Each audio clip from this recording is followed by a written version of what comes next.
C'est un jeu. C'est un jeu.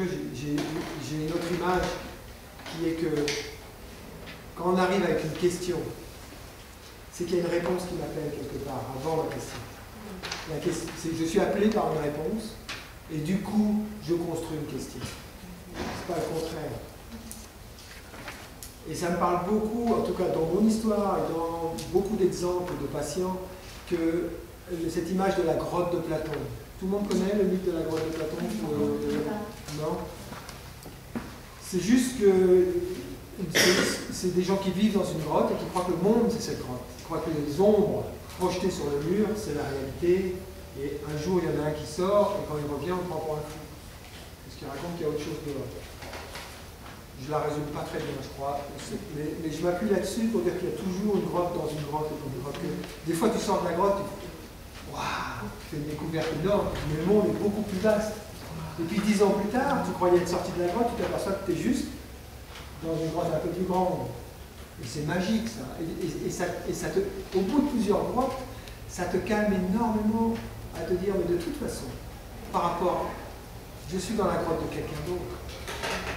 Il y a des gens qui sont dehors et qui me voient dans la grotte. Donc moi, je vois des gens dans la grotte. Vous me suivez?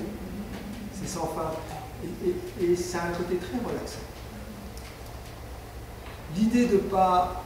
Je ne veux pas mourir idiot, c'est une belle idée, mais je mourrai idiot. Vous me suivez? Vous voyez où je veux en venir? Ouais. Forcément. Comment je peux faire autrement?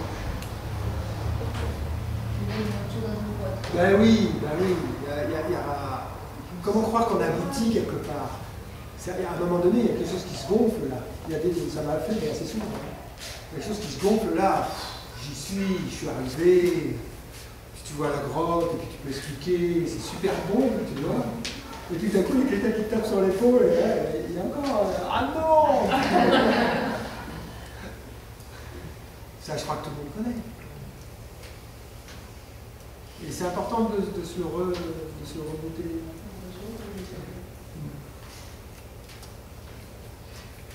Donc je parlais de cette grotte par rapport à la réponse, qui est peut-être quelque chose en dehors de la grotte qui nous appelle, c'est le moment. Et du coup, on se crée une question. Et si vous donnez la réponse tout de suite, trop vite, on reste dans la grotte. C'est important dans cet état d'esprit aussi qu'il y a peut-être une réponse qui est là et qui attend, et qui cherche cette personne qui est en face de toi. Et que si on lui donne, c'est ce qu'on fait avec les enfants. Il pose une question profonde, pour lui, quand il pose une question, elle est existentielle. Bim, bam, boum, on lui donne une réponse à l'emporte-pièce, boum. Peut-être qu'il allait sortir d'une grotte. Ça vous parle? Ouais. Mais quand tu dis ne pas aller trop vite, c'est en tant que thérapeute. En tant que thérapeute. Pour que cette réponse nous vienne. Voilà. Pas simplement je dois donner une réponse. Ah non, mais il y a une réponse qui est là quelque part. Parce que si tu donnes la réponse, c'est ça aller trop vite.